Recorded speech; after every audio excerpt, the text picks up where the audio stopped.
নমস্কার বন্ধুরা, আপনারা দেখছেন রাজকুমারী কুকিং হাউস। রাজকুমারী কুকিং হাউসে আজকে স্পেশাল ডিশ হলো আমের আচার। এই গরমে আমের আচার প্রত্যেকেই ভালোবাসেন।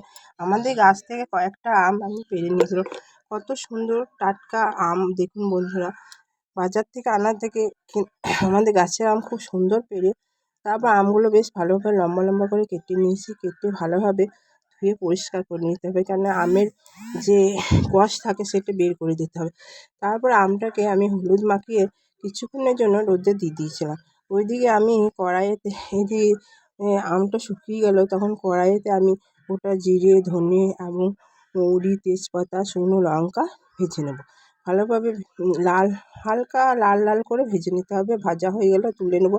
কড়াইয়ে অল্প তেল দিয়ে তেজপাতা, লঙ্কা দিয়ে দিতে হবে এবং আমগুলো দিয়ে দিতে হবে। আমগুলো দেওয়ার পরে বেশ নেড়ে চেড়ে নিতে হবে, নাড়াচাড়া করতে করতে। নাড়াচাড়া করে নুন দিয়ে দেবো। হলুদ তো আগেই দিয়ে দেওয়া হয়েছিল। নুন দিয়ে ভালোভাবে নাড়তে হবে। নাড়তে নাড়তে আমি কোনো রকম জল ব্যবহার করব না। যে আমটা একটু নরম হয়ে এলো, আমি গুড়টা দিয়ে দেবো।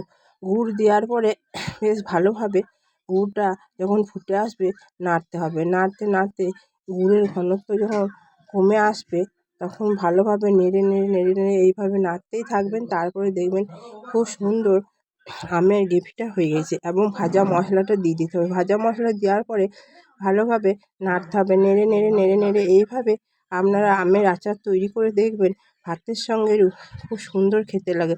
এই গরমে শেষ পাতে একটু আমের আচার হলে খুব ভালো লাগে খেতে। গরম সুন্দর